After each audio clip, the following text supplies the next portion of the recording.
Hello, Grace Community Church. Pastor Steve here, and we're continuing our journey cover to cover through the Bible, and today is May 23, and we're looking at two parallel passages, the book of 1 Kings, chapter 8, and the book of 2 Chronicles, chapters 5 and 6. And it's all about the dedication of the temple in Jerusalem.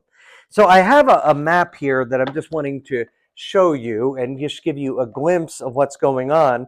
So if you see this little depiction here, it's a little city. That is the city of David, or Zion, or Jerusalem. And you can see up here is the place at the top of what many believe is Mount Moriah, is where the temple is ultimately built. And then in the second picture here, you can see the depiction of the city expanding around that temple. And when we look at the details of what is going on, this is the configuration of what we are seeing. So this section here is the temple. This is the holy place, most holy place. That is where the Ark of the Covenant will go. In here is the holy place.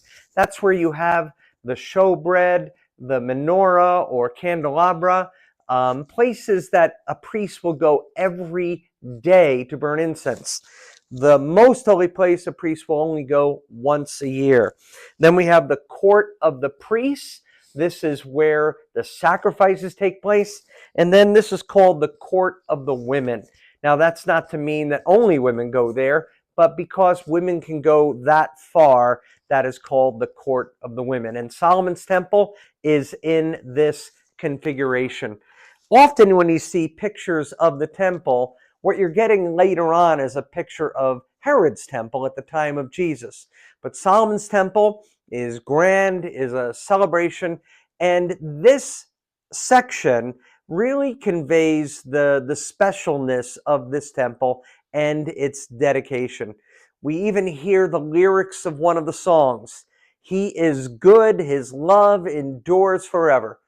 It takes place at a time of Sukkot, which is in September, otherwise called the Feast of Tabernacles or the Feast of Booths. That is when this is taking place. They are bringing the Ark of the Covenant into the most holy place, and they're doing it appropriately with these big wooden bars that are so long they extend out of the temple. And it is repeated over and over. God has kept his promises. David was not qualified because his hands were filled with blood to build this temple, but a son of David would, and that is Solomon himself. Now, in Solomon's prayer, it's interesting because he acknowledges, can God really dwell on earth? Of course not. At best, the temple is God's footstool, but it is the place of his name. It is the place of a sense of his presence. And the heart of the prayer of Solomon is if his people sin, if the Israelites sin, and they look and pray towards this temple, Lord, would you hear and would you forgive? It also says a very interesting statement in 1 Kings chapter 8, verse 46, and who is it that has not sinned? And then the Chronicles passage says the same thing. And who among us has not sinned? The book of Romans, the Apostle Paul says, for all have sinned and fallen short of God's standards.